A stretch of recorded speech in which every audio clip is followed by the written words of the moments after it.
Passionate, driven, enthusiastic, euphoric. This is who we are as entrepreneurs. But how we leverage these incredible attributes to dream and build businesses that scale and grow is what this podcast is all about. Hello, I'm attorneypreneur Josh Brown, and welcome to Franchise Euphoria. Hello and welcome back to another episode of Franchise Euphoria. Today I am thrilled to have Dr. Clark Gaither, otherwise known as Dr. Burnout, on the show. Clark helps the burned out professional reignite with passion and purpose. He knows firsthand both the pain and the value of struggle. During his lifetime and 26-year career as a family physician, he has faced and overcome many difficult challenges: fear of public speaking, alcoholism, professional burnout, and devastating personal tragedies. Not only has he learned to overcome, he has learned to embrace the glorious magnificence of change. Hello, my friend, and welcome to the show. Josh, I am so happy to be here. This is awesome. Well, I'm happy to have you, and I think that your message and what you're doing in terms of helping people reignite their lives and their businesses and with passion and purpose to avoid burnout is such an awesome thing. And I know in the we talked a little bit off the recording in the franchise space. You know, a lot of people who get into franchising get into it because they're burned out with their corporate job. So there's probably a number of people listening to this or who are nodding their head as they're driving down the street. But where I'd like to start is, tell me your definition of job-related burnout. Well, there are actually three principal hallmarks of job-related burnout. And this was elucidated back in the early 80s. Dr. Christina Maslach, Maslach, published a paper of some studies that she was doing, and she became interested in why people were becoming dissatisfied with their jobs, and she came out with the Maslach Burnout Inventory, and it is a way to screen for job-related burnout, and it picks up on the three principal hallmarks of burnout, which are, number one, emotional exhaustion. That's a feeling of being just emotionally depleted to the point where you feel like you can no longer give of yourself on an emotional or psychological level. People say, I just have nothing left to give. I've just laid it all out there. I don't have anything left. The second is depersonalization. And that's the development of negative and cynical feelings, which lead to really kind of a callous and dehumanized perception of your patient, client, or customer. And that further leads to the view that somehow they're deserving of their problems and troubles. And so that's the key word there is cynicism. And then the third principal hallmark is a lack of a sense of personal accomplishment. And that's where you feel so little reward from your job that there's a tendency to evaluate yourself in negative terms, which leads to dissatisfaction and unhappiness in your work. And that creates a lack of a sense of personal accomplishment. So those are the three: emotional exhaustion, keyword exhaustion, depersonalization, keyword cynicism, and a lack of a sense of personal accomplishment. The keyword there is inefficacy. Now, men and women go through these a little different. Women hit all three, usually in order. They get exhausted first, then they depersonalize or become cynical, and then they feel that lack of a sense of personal accomplishment. Men, on the other hand, they become cynical first. And that's probably no big surprise to you and I, because we're men and we understand that, right? That's right. Men get cynical first, then they get emotionally exhausted. And, a man almost never hits number three, which is a lack of sense of a personal accomplishment. They always will feel that their work has some value. And so really by the time a man hits one of the hallmarks, he's 50% burned out. And so that's why it's so prevalent, especially right now. My field is medicine. I know your field is law, but burnout rates are also very high there. And Yeah, And you think? I think it's probably the high. Do we have the two highest burnout rates? I wouldn't be a bit surprised. Medicine is number one. You guys are right close behind, and so are dentists. So we're trying to catch up, Clark. We're trying to catch up. Hey, if things get any bad for either of us, I don't know how much longer we're going to last, because it really does. When people when they get burned out, it slops over into their personal life as well. And so a lot of times you'll see burned out individuals act out, and sometimes they act out with drugs or alcohol or affairs or relationship problems or money problems. I mean, it's really pervasive. And a lot of times, unlike stress, people usually can identify, some stressors in their life. Burnout is different. A lot of people don't recognize it as burnout. They will call it stress. And while people who are burned out are stressed, I guarantee you, if you're burned out, you're stressed. But not everybody who's stressed is burned out. So a lot of times it gets confused with stress. And if you treat it like stress, you're not really treating the underlying causes of burnout. Now, I went over the hallmarks, but those are not the causes of job-related burnout. So what are the causes? Well, there are 6 principal causes, and I'll just go through them one at a time. And you, the listener, will recognize many of them because, again, it's so pervasive. Number one is all of the causes are mismatches between the job and the individual. Some mismatch that causes the individual to be uncomfortable.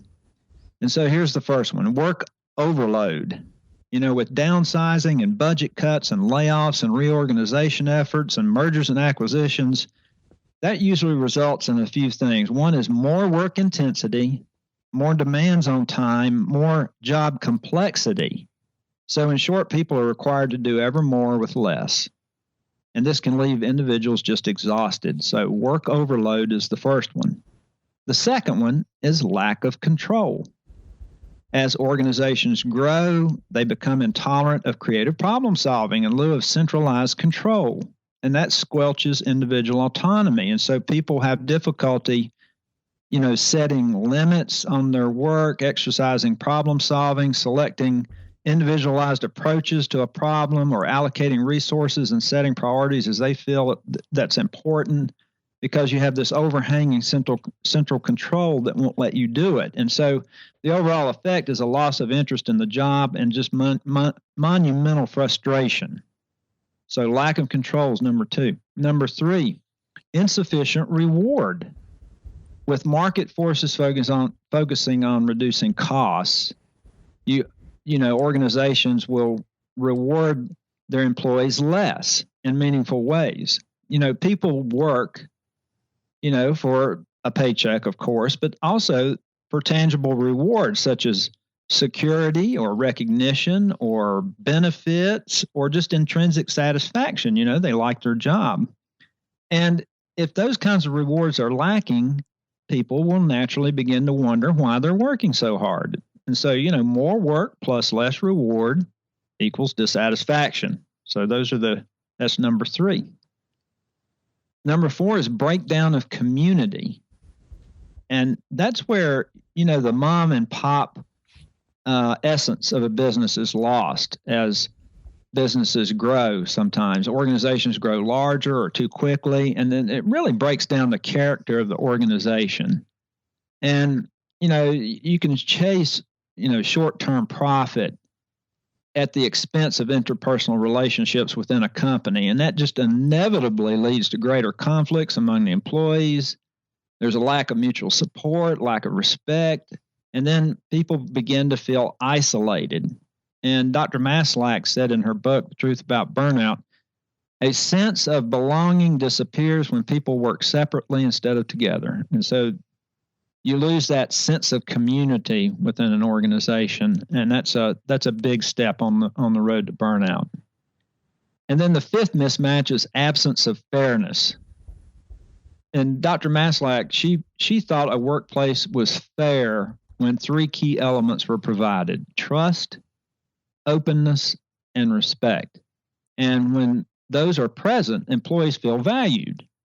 But if they're not present, they don't feel valued and they don't feel like they're fully engaged. It's almost the opposite. So anytime they're absent, burnout will result. So that's absence of fairness. And everybody knows the classic example of absence of fairness, and that's where a company says it can't offer certain benefits, or there will be no raises because the company can't afford it. And then you find out the CEO got an extra $5 million, for whatever CEOs do. So yeah, we're seeing more and more of a reduction in the benefits. And obviously a bigger gap, frankly, in what CEOs are making versus the other people who are working for the organization. And so that's the absence of fairness. Now, nobody would point to, and I'm not suggesting everybody work for a buck, but Warren Buffett for years, Berkshire Hathaway paid him $1, every year, and he said, if my clients don't make money, then I'm not going to make any money. And so nobody would say he was being unfair, but the CEO walks away with a big golden parachute while everybody else is suffering. It just creates tremendous sense of unfairness. Sure. And so that's a big one. But the number 6 mismatch is probably one of the biggest, and that's conflicting values. And if your organization says we're dedicated to excellent service and we take care of the customer, and the customer is number one in our book, yet behind the scenes, it's completely opposite that, then there's a big conflict in values there.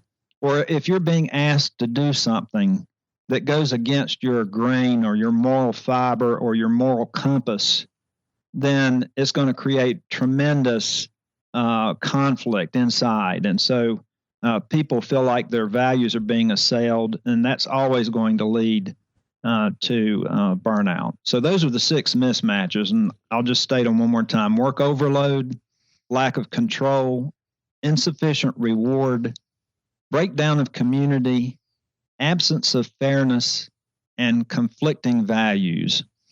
Well, so it's interesting because, as an employer, right? So, I mean, you're an employer, I'm an employer, you look at these identifying marks and you say, okay, how am I doing in terms of the people who are working for me? Or, are there ways for me to improve on those? I'm wondering though, for the employees out there, for the people who are, burning it at both ends of the candle and working for these companies and feeling that sense of being overloaded, feeling like, they keep losing control. They have less and less control. They're not being rewarded right what they should be, and on and on and on.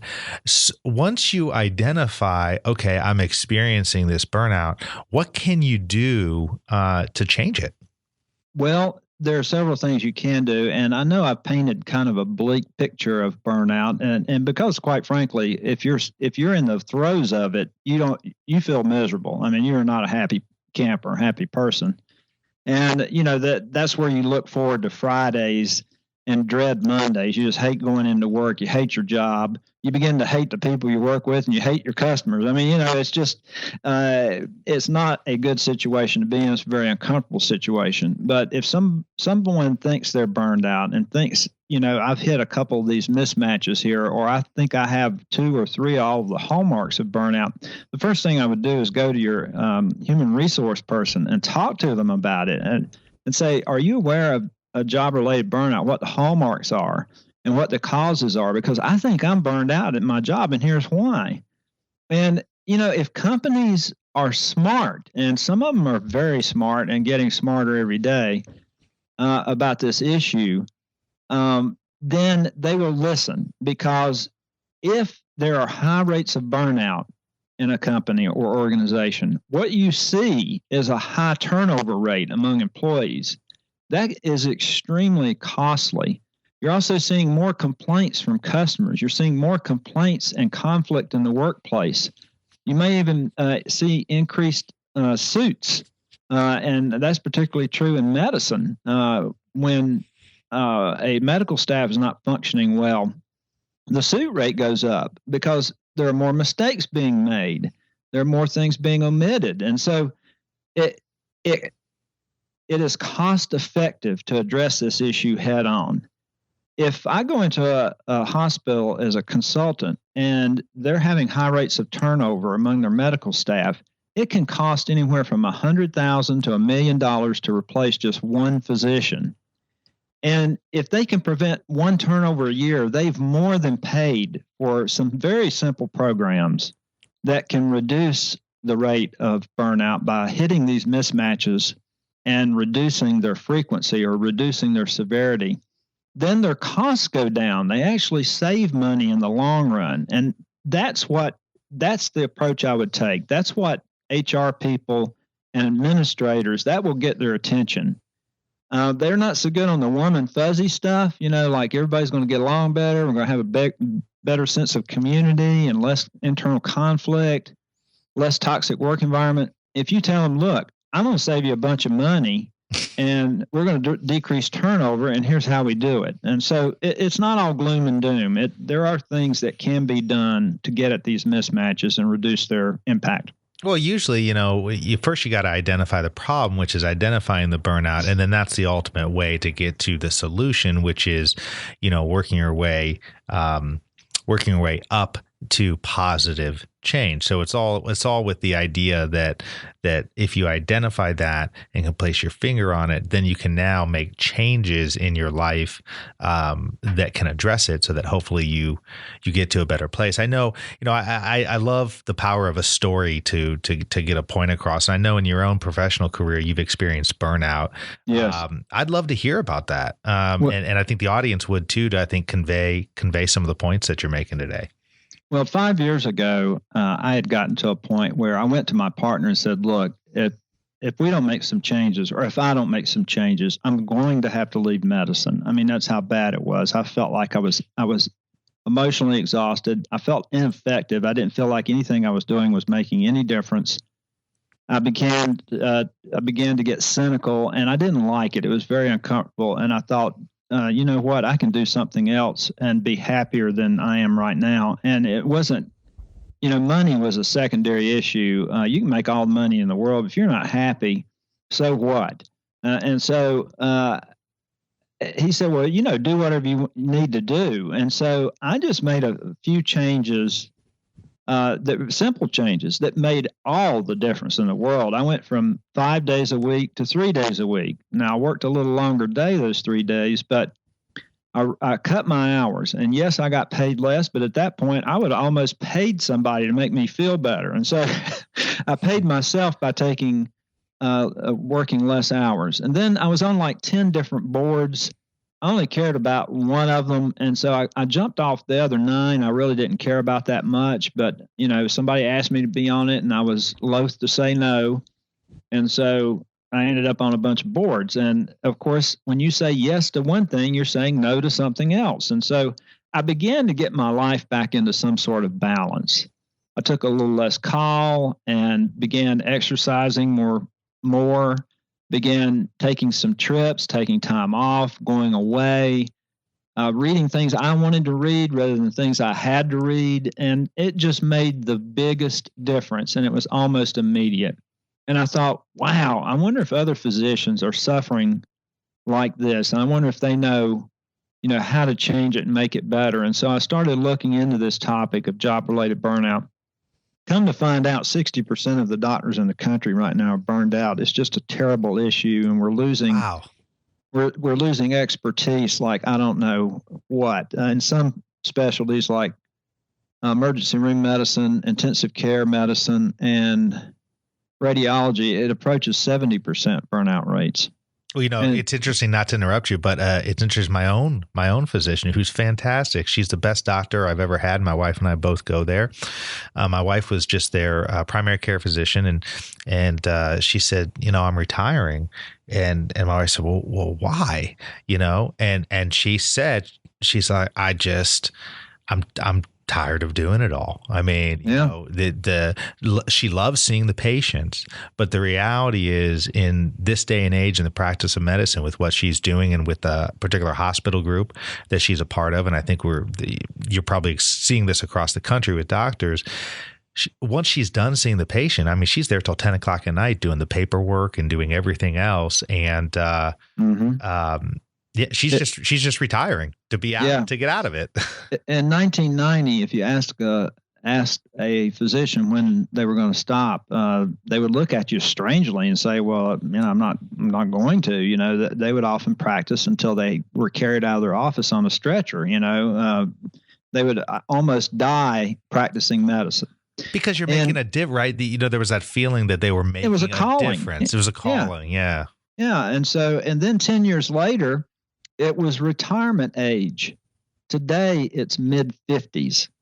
I mean, that's just a horrible downward spiral and decline. And the proceedings of the Mayo Clinic Clinic proceedings, December 2015, this month, just came out with a study. Over 6,000 doctors surveyed. Over 55% of them scored at least 1 on the Maslach burnout inventory, which is, the top score is 3. So over 50% have at least one of the 3 hallmarks of burnout. 90% of doctors today would not recommend medicine as a career path to a family member. I mean, how bad can it get? That's just it's just terrible. And, some other professions are seeing similar high rates. Law is one. We just spoke about that. The rate of alcohol and drug abuse in both law and medicine is higher than the national average. Suicide rate among physicians is 6 times the national general population, or 6 times the average in the general population. So it's a tremendous problem. It doesn't have to be that way. Things can be done. I will say that on the upside, how many entrepreneurs started their business because they got burned out at whatever they were doing, and they thought, you know what, I can find a better way on my own. And how many people have switched to owning a franchise, and that's right up your alley, because they got burned out in the corporate world and decided, you know what, I'd rather work for myself than someone else under these conditions. Yeah, we're seeing it more and more. I mean, it's interesting. The statistics would show in franchising that in terms of small business ownership and people starting and owning their own businesses, the statistics in terms of franchising, people buying franchise, getting into the franchise model, has continued to grow at a fairly steady rate. Whereas over the last several years, it's been somewhat stagnant and even declining with just other small businesses. But I think it's the idea, just like you said, is that people are feeling that stress and that and feeling burned out at their positions. And a lot of it too is, it's that tying into the whole, I think, insufficient reward, is that they're feeling like they just don't see the opportunity in sticking around. It's interesting, like with your situation and my situation, it's probably a little different from a lot of people in that, you as a doctor, you feel a burnout and you're in the fortunate position to be able to take some time off, maybe to leave a practice for a period of time, take some more vacations. What about for the folks who aren't in that position? The folks who are in an organization and financially within their own lives, they're just not in that kind of position. What would you recommend in addition to going and speaking, to a trusted professional within the organization, if they have one? What are some other things that they can do if it's not an option for them to take time away? Well, of course, if you cannot get the attention of your employer, if you cannot get administration to make changes which would either chip away at some of the mismatches or lessen their influence, I mean, work overload and lack of control, I'm not sure that's ever going to be taken away from medicine. So it may not be as much about reducing a mismatch as it would be elevating some of the other ones. Like if there was more reward, if there was more recognition or more sense of community or less conflicting values. I mean, but if you have an unwilling participant, if you have an employer that's just not interested in this issue, then you are in a predicament. I mean, you really are, because you can't really wish these things away if you don't have the full cooperation of your fellow coworkers and the administrative staff. So at that point, it may be time, and this sounds, I don't know, harsh, or it may sound like a big step, but you may have to punch up your resume and look for a better working environment. And that's just the reality, because if you don't, and if you're suffering from burnout and things continue like they are, you are going to end up leaving anyway. I mean, you will, because you won't be able to tolerate it after a while. People will put up with a lot for a little while. And if they just don't see any end in sight, then sooner or later they're going to jump ship. And so I would be proactive. I would get your resume, start looking around for a position that really is more in line with your values and the way you like to do things. There's still plenty of businesses out there looking for good people with talent who are willing to treat them better than perhaps they're being treated in their current work environment. Now, do you help people with that? I mean, helping people identifying the burnout and then also identifying other opportunities? I help people identify what's meaningful and purposeful and value to them. Once they know their own core values, and once they know if they can articulate what it is they're looking for, then it's easy to go out and find a good fit for them. If they don't know what, their core values and what they really want, if they can't articulate what they want, then that's got to be worked on first. You got to be able to say, I really want this. This is my ideal dream job. And if they can tell me what that is, and if it's in line with their core values, then we can start looking around for that. Well, I'm really glad you said that, because so many people, when they're dissatisfied with one position, or they're just not maybe completely satisfied, they're just looking for something else, and they don't take the time, the effort, the energy of identifying what that something else is. And so now they put themselves in the position where they'll never identify it, because they're just like everybody else looking for a job, as opposed to identifying, this is what I'm good at, this is what I have experience with, and this is the value I can add. It becomes much easier to find satisfaction in what you do when you first figure that out, right? Absolutely. It's just like interpersonal relationships. You can go from one bad relationship to the next. In fact, sometimes people pick the same kind of person in every kind of, every relationship they've had, and they've all failed. And it's because they don't know really what they're looking for, or they're settling for something less than what they're looking for. And so it's the same with the job. It's a relationship of a different sort.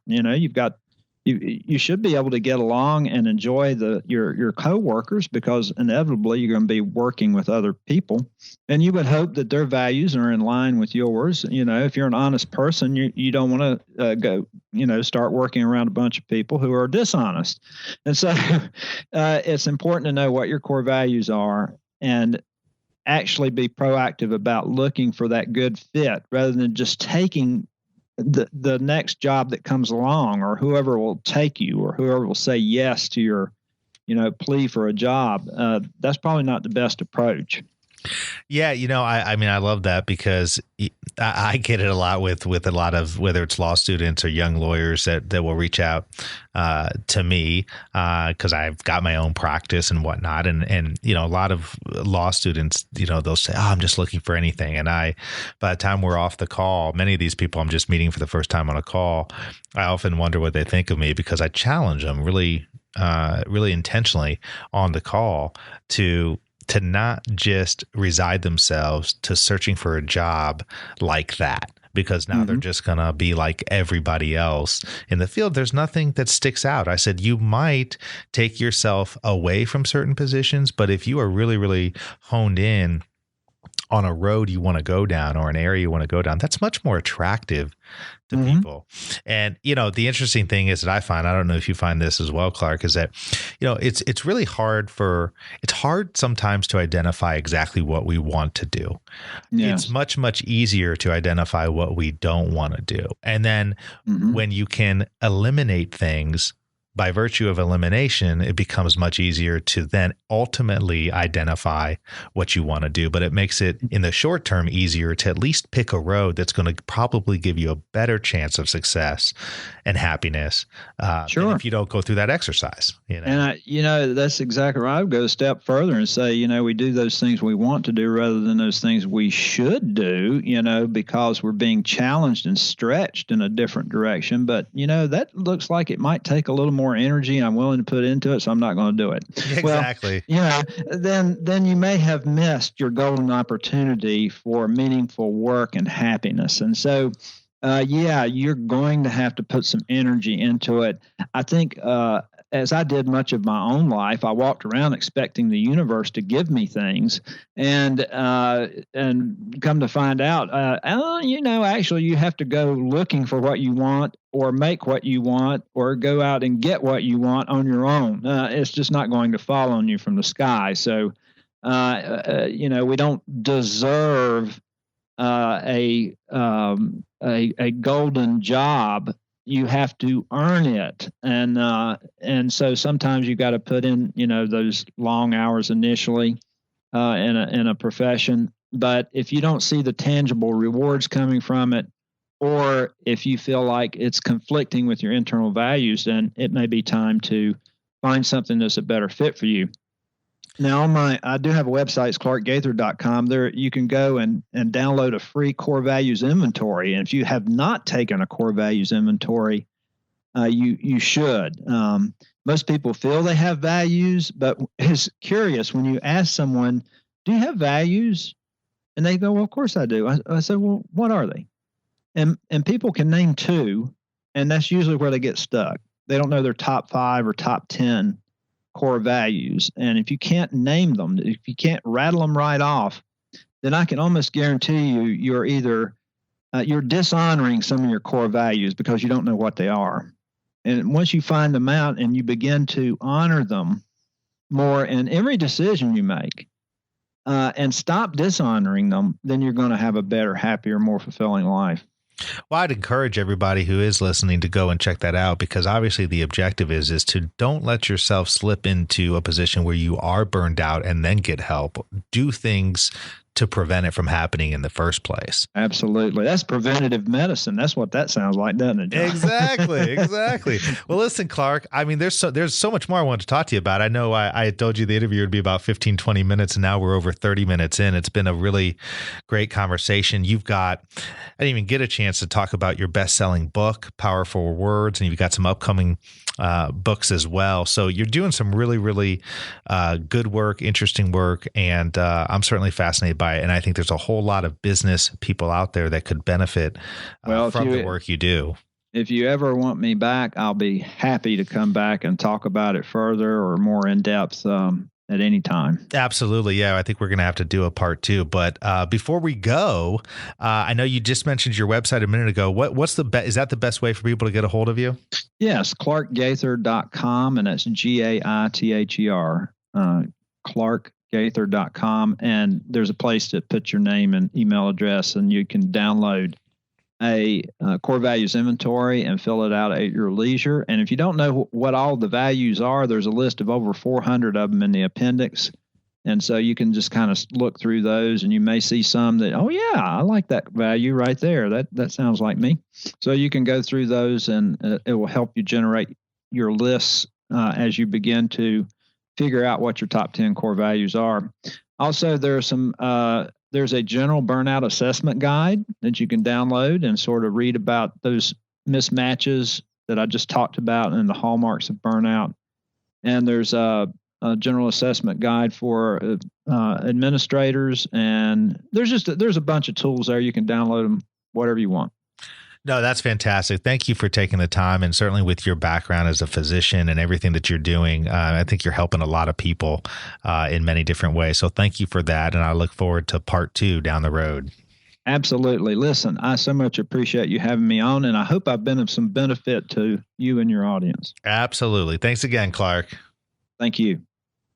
Hopefully this was helpful for you today. If you are in the market for a franchise, I would highly encourage you to check out my free ebook, which is what to know before you buy a franchise. You can head over to my website at that's INDY franchiselaw.com and download it there for free.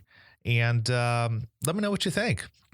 If you're enjoying this podcast, if you're enjoying the value that you're getting from this podcast, I'd also invite you to go to iTunes and provide me with a rating and review. It always helps for visibility on the podcast. So thank you so much for your support, and hope this episode was helpful to you.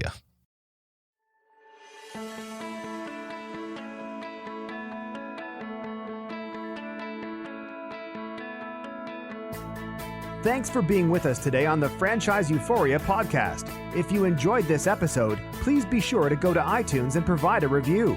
Also, please remember that although Josh Brown is a licensed and practicing attorney, nothing contained in this podcast should be construed as legal advice, because it is not. The information contained in this podcast is general and educational in nature, and none of it should be relied upon as legal advice. That being said, if you have questions for Josh and would like to contact him, please email him at josh@franchiseeuphoria.com. Thank you so much for listening, and we hope you tune in to our next weekly episode.